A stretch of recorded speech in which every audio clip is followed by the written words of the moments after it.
Okay, we're good. Well, I'm Ed Bachmann, and this is Scott Dennis, and I'll let him introduce himself. I'm the e-learning director at Pierce College, which is a community college in the Washington State Community College system. And last year, at the end of the conference, we were banting around ideas, and I thought, God, what can I talk about? What can I talk about? What can I talk about? Well, we have all these new e-learning tools, online tools for the state that the state is licensing for us. And so I thought, well, by next year, we ought to know a little bit more about how we're using them and what we're doing with them. So I said, well, let's put that up there for our conference idea. And then about 2 weeks ago, I asked Scott to join me because he's right in the thick of helping us use those things and deploy them around the state. So what's your job, Scott? Hello, I'm the e-learning professional development manager for State Board in Washington State, and sort of central to what we are about is trying to have, we have a strategic technology plan. One core part of that is trying to provide tools that can be supported and managed centrally where appropriate, and we're trying to wrap services around that as well. So where possible to provide economies of scale for the colleges in our system that want to use those central tools, while at the same time not trying to do any sort of top-down, you have to do this way or you have to use these tools. So we try to provide tools that are accessible statewide to anyone in our system that wants to use them from anywhere. Those are going to be cloud-based almost always. We try to provide all of the services that go with any tool that we roll out, so all of the training and the support and the sort of the infrastructure background stuff that goes with it. And Ed and I were going to just sort of talk about that tool suite and what we found as a state seems to work when you put it all up at one big level like that, and what makes more sense at the local level. So the gone isn't like they disappeared or went somewhere, but it's how we migrated our pathway through using them is kind of a way to think about gone. So sort of for background, Ed is my counterpart. We've worked together for, what, about 10 years? Yeah, probably about, yeah. I've worked at the State Board for the last year. Previous to that, I was the e-learning manager at one of the colleges in our system. So yeah. Great. So we haven't rehearsed this. We haven't planned how we're doing this. We just shared the slides back and forth. And actually, Scott put this presentation together for a bunch of faculty at one of our colleges, and it kind of speaks to a lot of the tools and what we're doing with them. And I added a few things to it. So we're going to navigate our way through this, and it starts with kind of a good approach here. You want to just go with the video? Yeah, sure. Let's go ahead. Okay, so so think back. Is where were we 10 years ago? What were we dealing with? 1994. Yeah, a little more than. It's more like 16. Yeah. New math.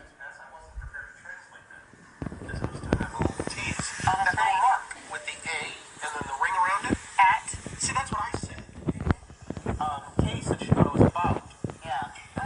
But I've never heard it said. I know I said the mark, but never heard it said. And then it sounded stupid when I said it. Violence at NBC. Violence at NBC, GE Com. I mean, well, Allison should know. what is Say that internet out. anyway? Internet is the massive computer age, the one that's becoming really big now. What do you mean? It's big. That's what do you write to it like mail? No, a lot of people use it to communicate. I guess they communicate with NBC writers and producers. Allison, can you explain what internet is? Allison will be in the studio shortly. We're listening.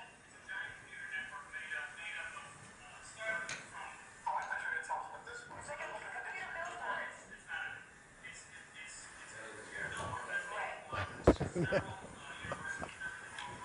Right. And others can access it. Right. It was really handy during the quake. A lot of people, that's how they were communicating out to tell family and loved ones they were okay because all the phone lines were down. I was telling Katie that. But you don't need that. You don't need a phone line to operate internet. No, apparently I was not.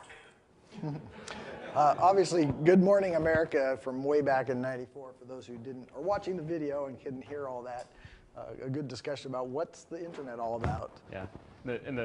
So in 17 years, what have we had to adjust to as far as change in the way our world works? The point in putting it in this presentation is to think about all of the technological and societal change that we have reacted to in the last, or worked with in the last 17 years, and some of the major tools that we've had to adjust to. Okay, so I talked a little bit, I kind of jumped the gun a little bit, and I talked about the strategic technology plan. This is something that happened in the state of Washington when some college presidents, some legislators, and some people at the state board got together and said, what could we do as a group that would make things easier? You know, where could we look around and see where everybody's doing the same sorts of things locally, and they're all duplicating effort, and they're all maybe we could do things as part of a coordinated plan that would help people save time and get access to better tools. And talked about that central suite of tools and providing services and support around those. And I think the strategic plan kind of lays it out for you in what Scott's saying there. And what I hope to do today was kind of talk a little bit about what we're, where we're taking off from here. We don't have a lot of big plans, but we are looking at facing a change from Angel as one big thing. And then talk a little bit about, from my perspective of Pierce, what we're using the tools, how we're going about using the tools, taking advantage of this opportunity that they've presented to us, and then with the training and support requirements. And then really what kind of the bottom line is a group like Northwest Met, I think we have an opportunity to figure out how we can share in how we support these kind of tools and how we make them even expand further out to among our members and take advantage of each other's expertise, kind of like we do at the conference, but why not other times besides the conference? So. Okay, so in the interest of time, I'm going to skip ahead a little bit, but basically more about the massive change that we've had recently around the amount of information that's available and the amount of tools that hit us every day, and also some of the criticisms that we have about how we are doing as an institution at adjusting to all this change in education. But like I said, I wanted to sort of jump ahead because we started a little bit late. And the purpose of this slide is to say that e-learning and online growth has been, I think, meteoric pretty much everywhere.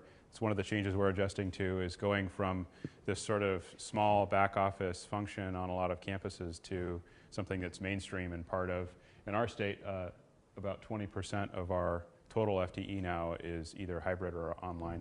And most people in here are from Washington or Idaho, right? So Idaho, you guys, you're from Win eLearning, right? Don't you work with eLearning? And yeah, so the eLearning, and Randy's with eLearning. So the whole eLearning explosion has just kind of been a result of that kind of dynamic with the online world. I think most places it's gotten to the point where you say, yeah, growth of 22%. People go, whatever. That's, that's nothing. Okay. So.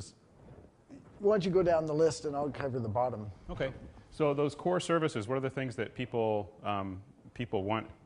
Obviously, the learning management system in state of Washington, we provide one Angel instance for every college that wants to use it, which at this point is around 20 of the 34 are on one common LMS. Each have their own domain, but they're in one hosted LMS. We do pooled enrollment. That's a tool where any college that wants to offer a course to everyone else in the state can do so. So any student, any instructor, and any college can feed into one system. So how that works as an institution is I have Soc 101, and Ed is a sociology instructor, and he wants to teach for my institution. I can hire him regardless of where he is geophysically.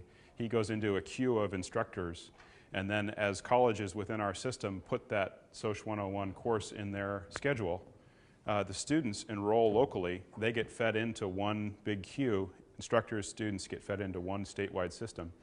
The credit follows the enrolling institution. The FTE follows the enrolling institution. So it provides a way for colleges in our system to have an online Soc 101 course that on the transcript says that local college, and the students and the instructors can be from anywhere within the state. Currently, we have around 48,000 students per quarter in that common shared system. Okay, the Tegrity. We've been doing that since the early to mid 90s. Yeah. It's called Washington Online. Mm-hmm. It's the consortium. We have some that are what are called system-owned courses, where the system paid for the development of that course, and they're actually owned by the system, and colleges can adopt those locally. Then we also have what are called college-owned shared, where I might, as a college, I might develop a course and then offer enrollment to any student in the system.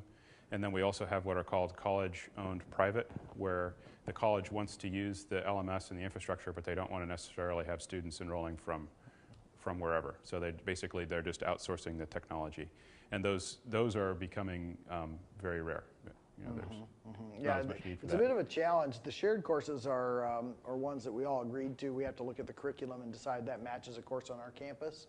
And then we can adopt it and we'll offer it in our schedules, and students will enroll in those, and they get placed into sections as the queue goes down the list of faculty available to teach it, and they'll fill those sections. The private ones are a little bit more of a challenge because those are our Pierce College courses. They weren't put together by a group of people across the state.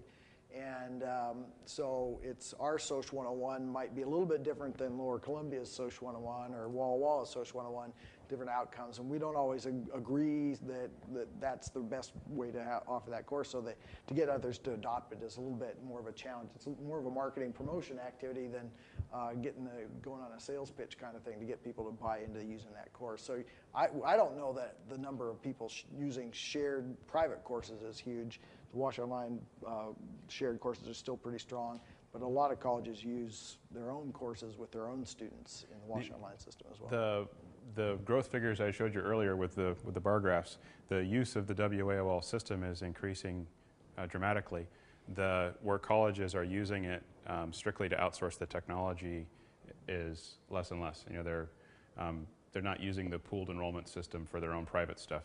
We're doing the system shared or just college courses. But probably to put it in perspective, one of the most common uses for this shared and pooled enrollment system would be every quarter I have 7 or 8 students that want to take drafting or this sort of more arcane course. And I'll never be able to hire an instructor and fill a section at my college. But if I can put this thing in my schedule and feed students into it every quarter, that provides a way for me to have that class online.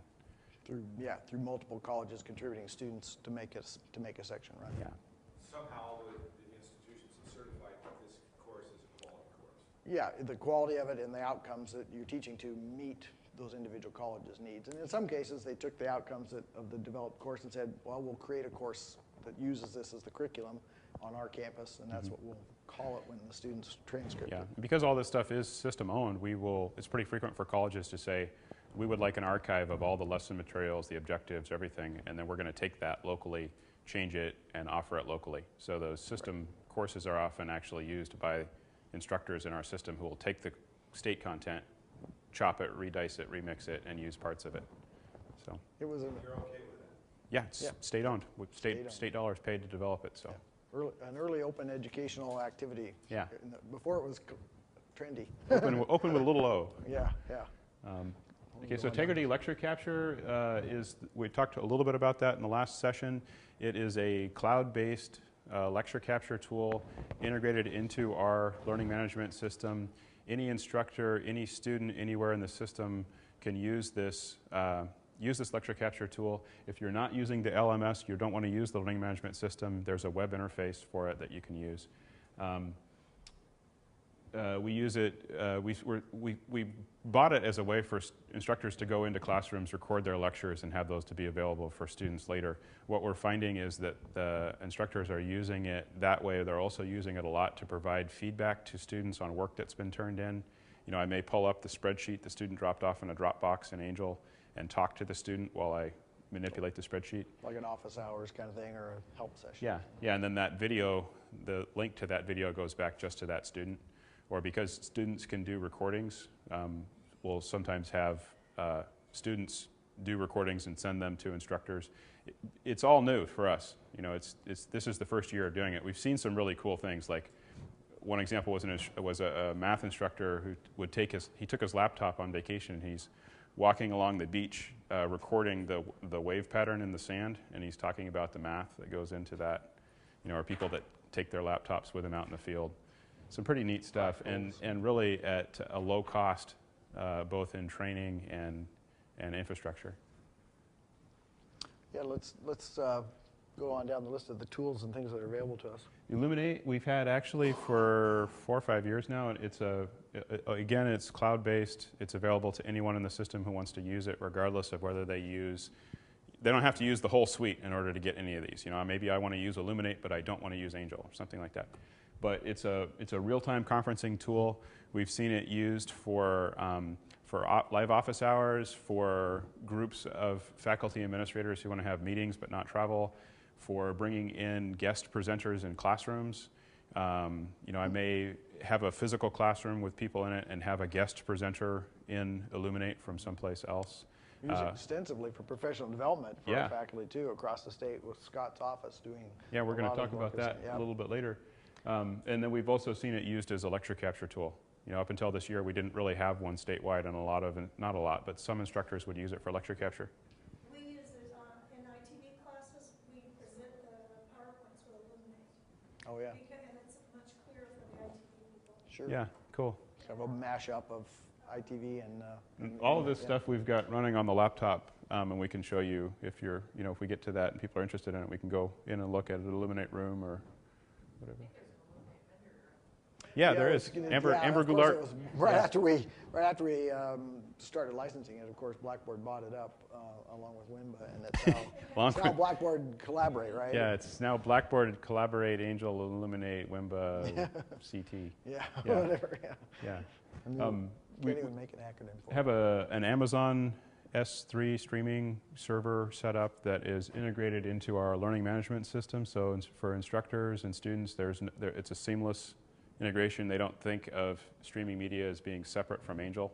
There's just add content.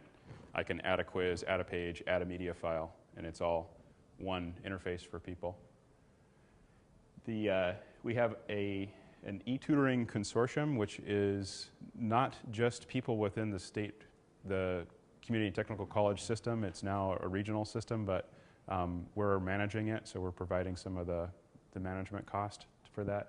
But that's a way for people who participate. I think there's a one-time setup fee, and then they have to contribute a certain number of tutor hours from their tutoring centers. And then if they're a member of that consortium, their students can go 24/7 and get access to tutoring support. So it's a live online tutoring tool. Okay. There's some other things not state-oriented or not state-licensed that Pierce has been involved with. Well, not actually all of these Pierce, but WIMBA Voice, which also got bought up by, well, the whole WIMBA suite of tools got bought up by Blackboard as well. But we've been using WIMBA Voice for our language and our ESL folks for a number of years. It's a voice conferencing. It's got a bunch of tools. It's a suite of tools of chat or voice discussion boards and voice presentations where you can annotate websites and such. And it also integrates through a building block into Angel for us, so it works really slick. A lot of colleges are using Softchalk for course product content development. And we've been using, I don't know if eLearning Toolbox was the old name of the company, and then it went to, the product was post-course, and now they've done to Smarter Services and have a bunch of sub-units, sub-products that they have. Smarter Surveys is an online course evaluation, or it's actually a course survey tool, but it's primarily used for course evaluations. It's how we use it.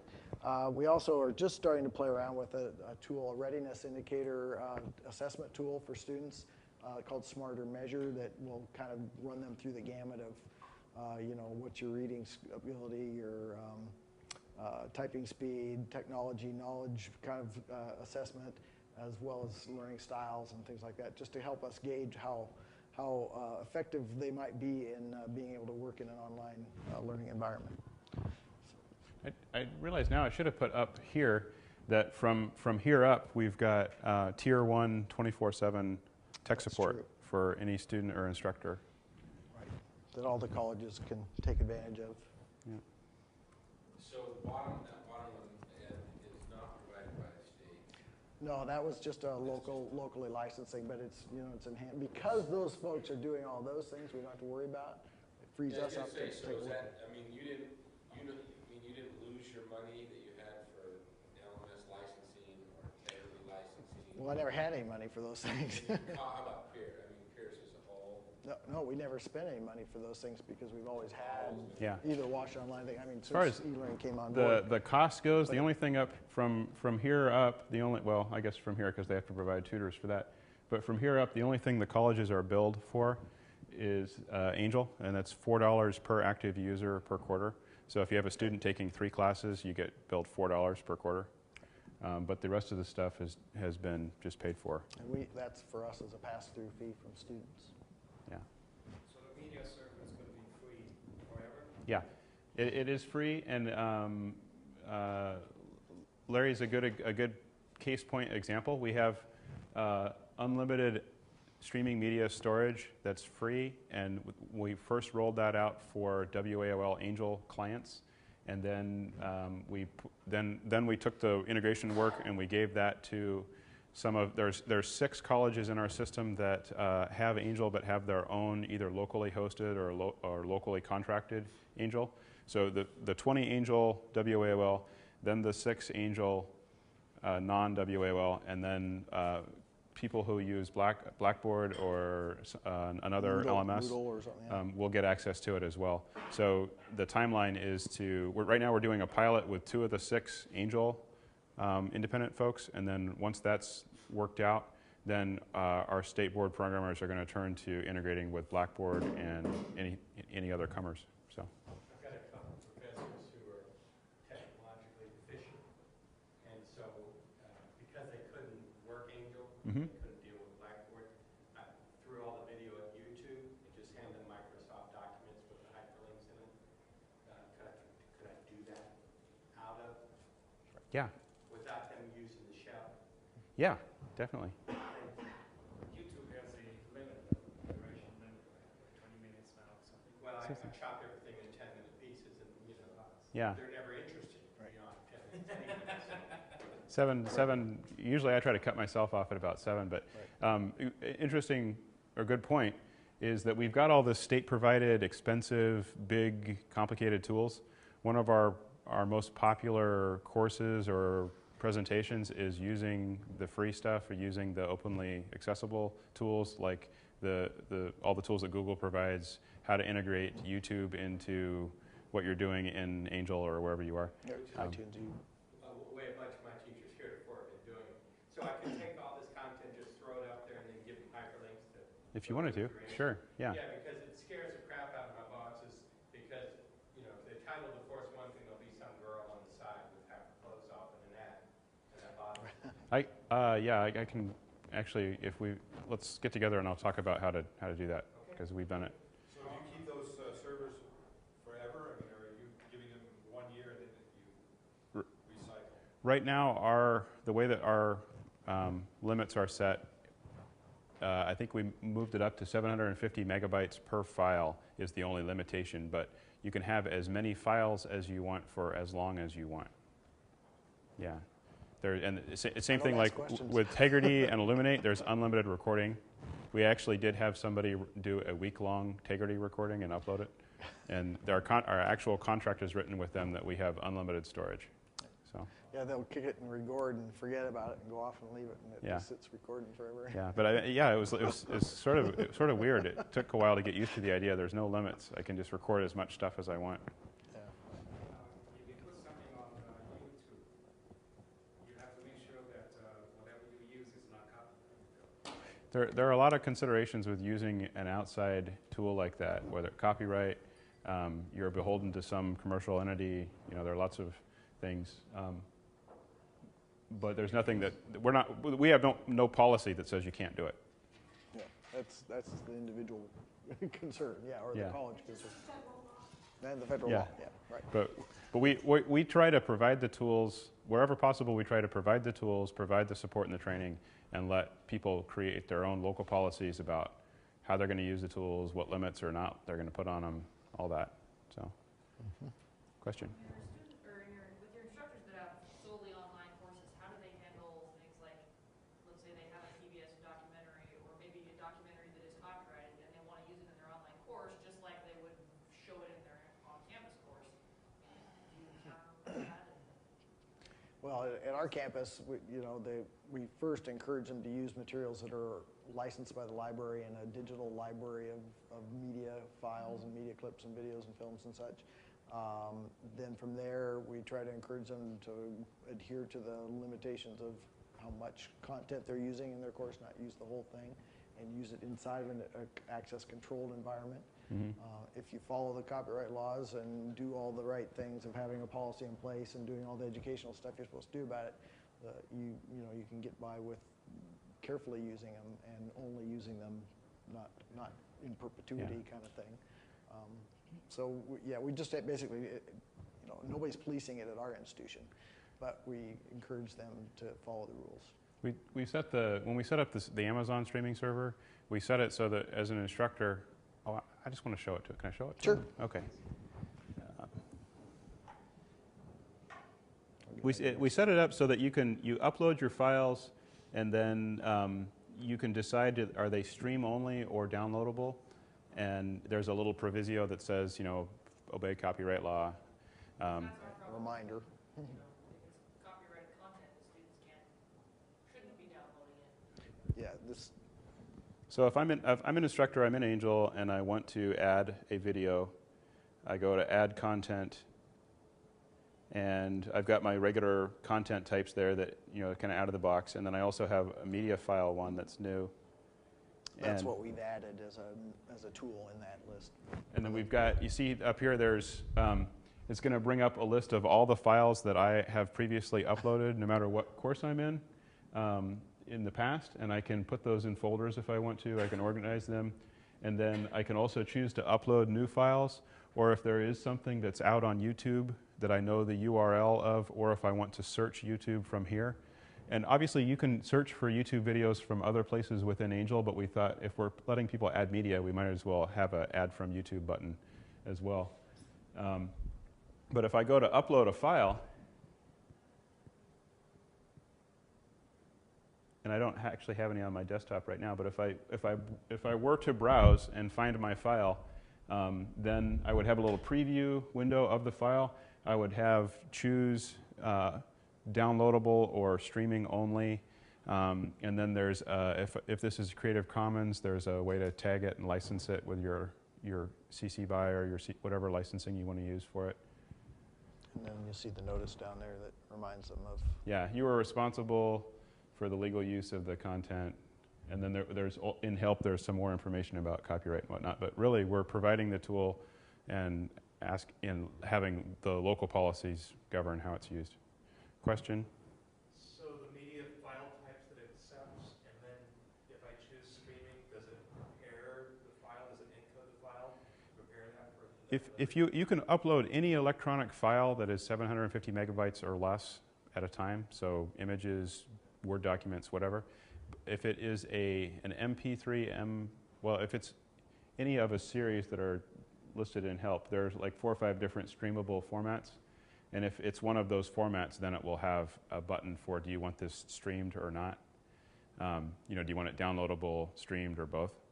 And as far as the question about does it reformat it, I don't believe it does, but it does look at the extension to see if it's a streamable file format. But there may be some faculty education involved. If they want to do a streaming file, they need to know how to prepare one, for example. And so, yeah, if they had, say, like a AVI file and they needed to know how to, they're going to need to process it before they can have it be streamable. Yeah. Well, I just wanted to follow up on your question. So like if it's a PBS video and it's copy protected and they want to use 60% of it, Mm-hmm. and if you call up PBS, they say, oh yes, this $20 video, you can have 1-year access to it for streaming for $350. You're stuck. You can't upload it, right? Legally, I guess not. Yeah. Well, I think, again, you have to go back to the Digital Millennium Copyright, and I'm not a copyright expert, but if you're using limited amounts in a closed environment where and you're streaming it. But you're also breaking the copy protection. Well, if you're breaking copy protection to get it in the first place, that might be a problem, Yeah. A lot of the PBS videos Because you can't do that, yeah. You have to break Yeah. the copy protection. Right. Just- Say, well, how come I can use it in my classroom? I Right. should be able to put it in my online course, but they Well, that's try kind to of get the- the fact that, well, when you put it in an online environment, then it's a lot easier. Right. And your students in your classroom, I guess they can whip out their cell phone cameras and start recording it. Yeah, Yeah. but what's the value to Well, that? you know, copyright obviously is a hugely complex issue. Digital media rights and management, and all that stuff is very complicated. What our stance is we're, you know, last year there were 11 of us in the office because of budget cuts. We're down to 7, and we've got 48,000 students in 34 colleges. Right. To support, yeah.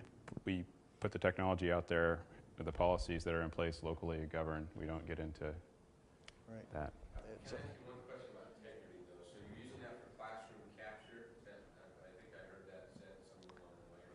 or The way that the tool was designed, if you walk into your classroom, you hit the record button, you have your, whatever is on your computer screen, your microphone and your webcam get recorded, and then you hit stop. That automatically then gets uploaded to Tegrity.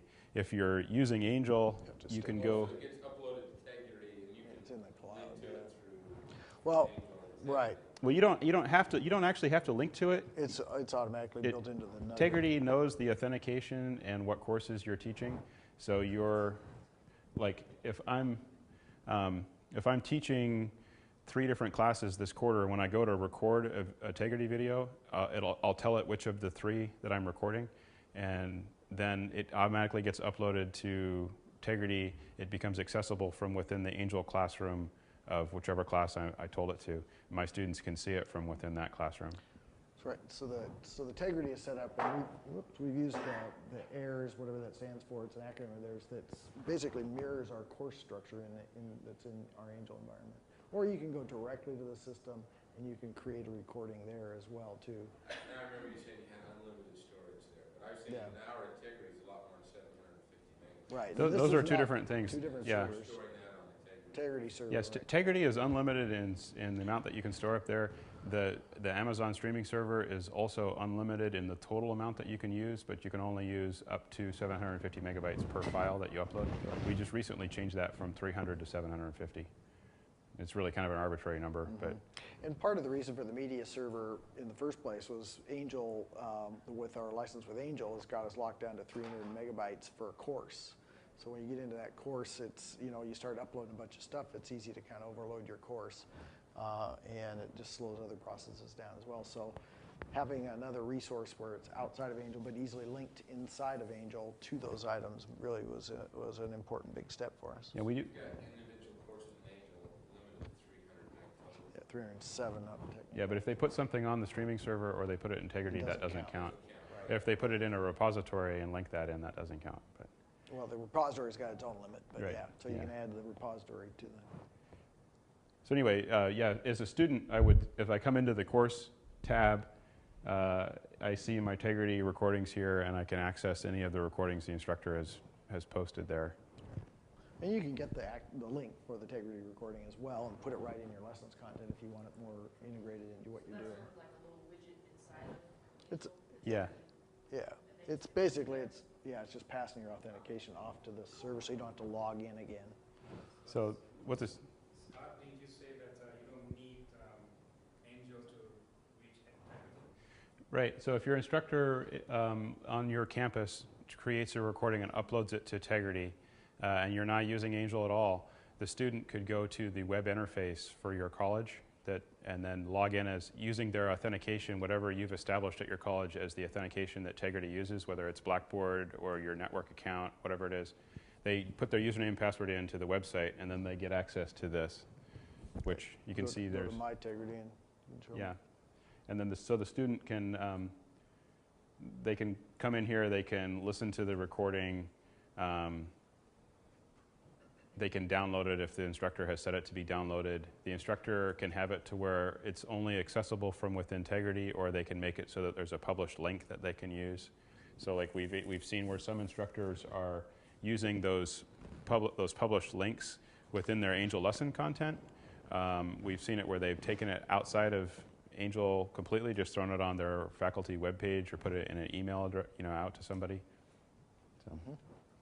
It's really. Question about Tegrity. We're finding that it's about a 2-to-1 ratio for Tegrity to do its thing once you're finished. So if you do an hour-long class, it takes 2 hours for it to process. And we have problems with having to leave the computer on teaching while stations Ron on. is that person for that 2 hours, so it isn't working well if another teacher comes on right away. I haven't had that experience. I don't know that you have to stay logged on as that individual, but the computer has to be turned on, Right. left turned on, and connected to the network. It seems like computer services is set it up so it goes to the C drive. We actually, you know what? I did talk to somebody who there was a bottleneck in their local network where they had only allowed a certain amount of traffic across the network, and that caused it to be a longer time. But from my personal experience, I've done recordings that have been up to about 3 hours and had about a 20-minute total processing time once it's uploaded. Because we find it's almost No, something's wrong because that's not what I've seen. So Yeah, it might be a network restriction or something with the way your computer stations are set up in your teaching yeah, stations. that's not the same as what I personally have encountered. So I think, yeah, and I think. I'm interested in that because it seems strange. Yeah, I think, and it does vary a lot with network traffic, time of day, you know, I mean, because it does have to put a big stream of data up there, and you may have a packet shaper going on that's limiting certain part of the pipe to that kind of activity. That they've dialed it down, so that could slow it down. And you know, if you got 3 people doing that at once, it might slow things down across the network. I have a hard time in my office where I'm trying to watch a video I've recorded. It sits there and buffers and buffers and buffers and buffers and buffers and buffers and never plays. And you know, finally I get tired, I'll just download it and then play it. And we've had to tell students in some cases to do that. But you know, in that 8, 9, 10, 11, 12 o'clock time of day when the labs are full and faculty are doing stuff all over in the classrooms, it does seem to have some you know, I'm not. It doesn't make sense that you should have that problem with your network, but you know, I'm not a network expert, so I don't understand all the ins and outs of that. whether it's Tegrity or any of these other complex network systems, one thing I've learned is that there are many links in the chain. Yeah, you know, the internet in and of itself, in our K20 system network. One of the things that we've kind of tried to do along the way is to provide as many tools as we can to as many people in the system, and to provide shared training opportunities around those where people want them. So I talked a little bit about how we have different deployments of learning management systems in our state. These are all colleges that are on the shared Angel instance together, and then we have some that have their own individual Angel licenses. We have some that are on Blackboard, some that are on Moodle. I think Skagit actually should be over here now. And so what we'll try to do is we'll try to provide as much training as we can that's aimed at those central tools that we have. So obviously, like, we can provide Angel support for these folks. For people who are on Blackboard, we're going to do the best we can. So like the server is a good example, the media server. We're going to provide training around how to use the media server, integrating it with the LMS. When we have the resources, we're going to do an integration with Blackboard because people in our system have Blackboard. But obviously, we're going to do the best we can to support the tool that we're actually providing. To the most people, yeah. Yeah, to the most people that we can. Biggest bang for the buck. Not to derail where you're going, but I'm just curious, why, from what you described, why is anybody on Angel and not on Washington? Well, for example, Lower Columbia, where I came from before I went to the state board, they've been on Angel since 2004. Yeah, a couple colleges had it before the statewide license came into being. Yeah, But they can still apply. They can still use the license. They can still use the license pricing, right? Don't they get a system-based pricing? You know, these things are complex. Some of it, like with Lower Columbia, the reason they haven't switched over, a big part of it is they have their local Angel is integrated into stuff locally, and they've done a lot of customization, and it works the way it is, you know. And I think a lot of these folks might be waiting to see which way the state board jumps when we move from Angel to whatever we move to next. Right. Which that's coming in a couple of years. There's some drawbacks to the domain arrangement that I find from my perspective at Pierce. For instance, the first page you go to go log into Angel, we can't customize that to any extent other than a public announcement that we've jerry-rigged a way to put public announcements for our college on that page. Otherwise, everything's pretty much the same across the state. Yeah. So that kind of control and that branding that they sold us on to be able to brand it for your college really doesn't happen until the next level after you get logged in. Then you got a lot more control. So it's that kind of thing can make a difference in whether you stay with that or not. Angel has exposed, semi-exposed APIs. I don't know what that means, but I know that it makes programmers happy. Well, what it means is that there's a SQL database underneath Angel, and programmers at some of these colleges have gotten direct access to that and done some integrations between that database and other things. Right. And if I can have direct access to the SQL database here, Right. but I can't here. Right.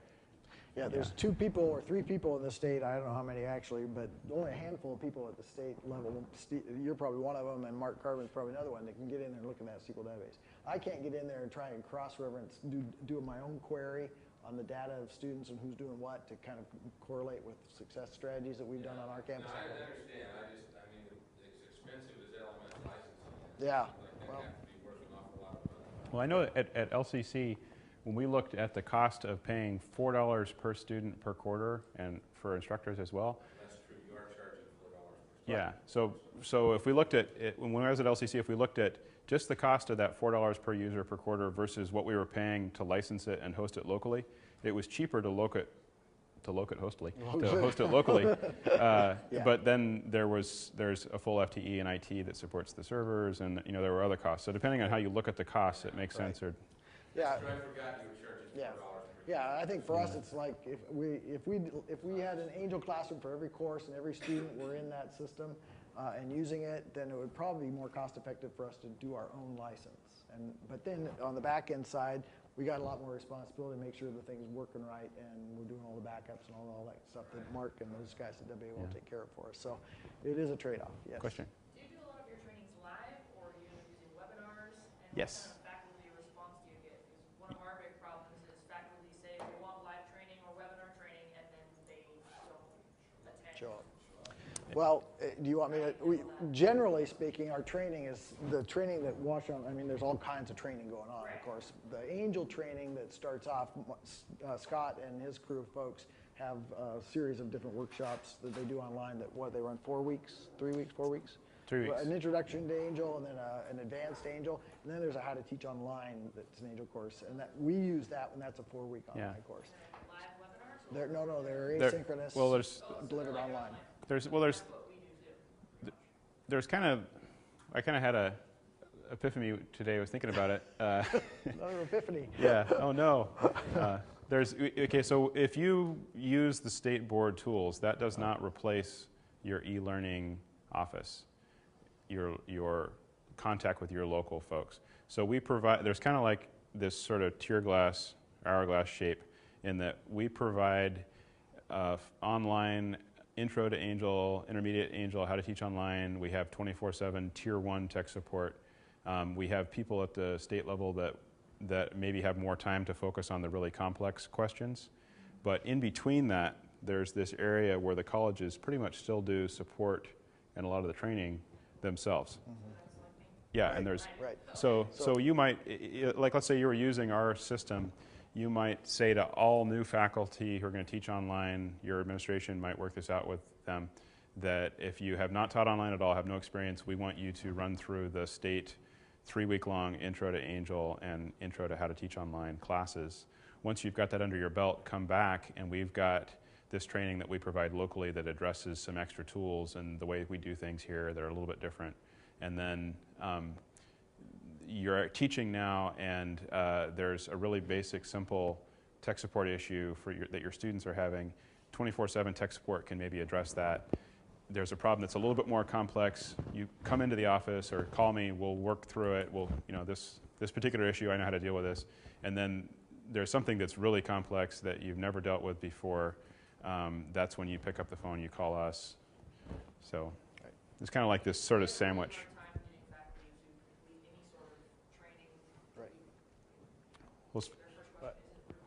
Sure, and we have some, at Pierce we have a gateway series of trainings that we have to use Angel, for instance, and to get your account in Illuminate if you want to really go into the Illuminate and use it outside of Angel. And for Tegrity, it's been such a soft rollout that we just let people kind of play around with the nugget, and if they ask a bunch of questions, then there's a hardware requirement if they're going to do it in their class, which most of them are kind of coming around to wanting to do that, and so we're really being very careful in how we let them go forward from that point. But if they want to do it on their desktop in their office, they can have fun with it and play with it as much as they want, and we'll help them out. There's a lot of tutorials it's really, like, as the trainer likes to say, it's so easy to use just to make a basic recording. It's not really hard. Yeah. We've got different levels of training that we have we have about 100 to 110 faculty at any given time who are in online how to use these tools classes. We have different commercial opportunities for professional development, like Quality Matters and Sloan, that we pay for. We do a lot of going out to conferences and trainings and stuff. If a college in our system has a need for a face-to-face, hands-on technology training where they can get 20 or so faculty to come to it, we'll go to the college and actually do the face-to-face training there. We have something that's kind of new. It's sort of built. That's every Wednesday at 10 a.m. we have an open online office hour that's staffed by e-learning coordinators from around the system. And then we also, usually weekly, will have a topic that people who are interested have gotten together and worked out a schedule of online trainings that are recorded. And this is, like I said, this is fairly new. And when we started doing it about a year ago, there were 5 or 6 people that would show up at a time. The one that we did this week, there were 27 people there. But because it's free, because it's totally online, there's no travel involved, we consider the cost to be very low. And we're offering that to anyone who wants to come, so that whether they're in Washington or not. We've had people come from Florida, Hawaii, wherever. And Pierce really takes advantage of these things to leverage that resource that they provide, try to push that out, and then we build on it for our local stuff. We get a lot of people coming because we make it required to use Angel, and then we try to mass people together at times and broadcast out when we're going to do the next training, and people kind of come together for a 3-hour sit down in our lab and walk through this fairly prescribed series of things that at the very basic level for web enhanced courses we do that. Yeah. Yeah. Well, you're at a university. We're at a community college, so. Well, we're not a university either. Oh, I thought that's 2 year for you. Yeah. Personally, we got just a few minutes left. One of the things that I really like about my job that I have now is I work with people who come to me. I don't get involved in any of that, like what's required or. Yeah. So here's a shot. We only have a few minutes left, so I'm just going to flip around here. This is a shot of what the Illuminate thing looks like. If you're familiar with Illuminate, it's a web conferencing tool. Some people use it as a poor man's lecture capture. The point of this slide was just that in the very short time that we've had Tegrity set up, we're having a very quick adoption rate. People are making lots of recordings and lots of people are watching them. Yeah, we see the statistics on that. At my end, I don't really know what's going on because I don't know who's using it. If they're just sitting around their office using it, but to see those reports and go into the. So this is the first. This is the first quarter that faculty had access to this tool in our system. We had 42,000 recordings in that first sort of pilot phase. Right. So. Getting the nuts and bolts to get the classroom set up for it. Like my campus, I've been listening for 5 years. It's coming. It's here. There's 2 places you can go on campus out of 115 rooms to deal with it. Is there any help there? What Tegrity recommends and what seems to actually work pretty well is for colleges not to think of Tegrity as something that needs a high-end classroom with a lot of training and upfront work, but to let faculty have access to it, give them inexpensive USB headsets and microphones, and let people do recordings. Basically capture what's on the computer. Like what Eric was saying earlier, it's not about quality. Classroom lecture. Excuse me? Not particularly classroom lecture? It could be classroom lecture, or it could be, but my point would be, in order to do classroom lecture capture, you don't need a $6,000 setup. You need a $40 microphone. Okay. Yeah. We actually just wrote a grant, and for less than $1,000, we're going to equip all 30. It's only 36, but 36 of our general use classrooms on campus with mics, so that they can use Camtasia Relay, which is the same kind of thing as Tegrity, to capture their lectures that they teach. We took a pre-pilot kind of idea just to help us understand what the hardware requirements are for a room.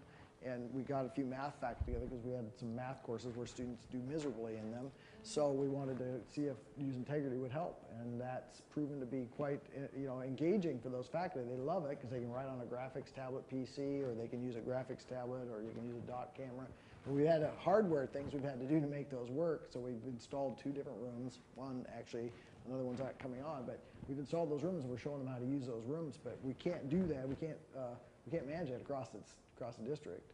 There's just no way we could be able to set that up, pay for it, and or train everybody and get everybody up to speed to use it. So I prefer to let them play around with it in their offices, or if they're in a room and just want audio and what's going on the computer, that's great.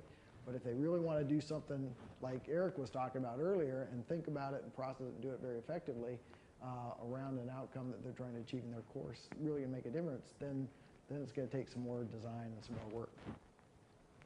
We didn't get to cover everything we wanted to today, but No. if you have questions about anything that we did cover, or want to see more about those tools, please. The slides and stuff, of course, will be up. Yeah.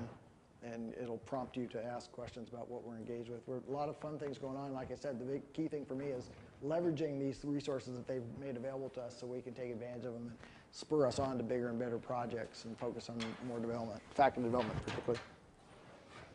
Any last questions or? No? Just on this slide, it seems like we've had some confusion about whether it might be Angel or Blackboard or some other LMS. Let's show whether it's Angel or Okay, so yes, Angel was bought out by Blackboard. End of life for Angel is in 2014. Between now and end of life for Angel, there'll be one more major release, version 8, that comes out this year. We have not made a decision about whether we'll move to 8 or not. We're going to wait and see if it makes any sense. Also, we're in the process of looking at different LMSs right now. In 2012, we will have made a decision about, as a system, we'll have made a decision about what to go to next, and we will run Angel and whatever that other tool is in tandem for 2 years before we turn Angel off. Makes the assumption that you will be migrating to something else.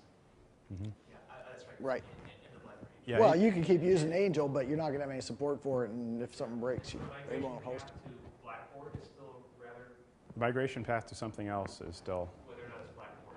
right. And you're welcome. We've invited the four-year institutions and universities to come and join in that LMS review process.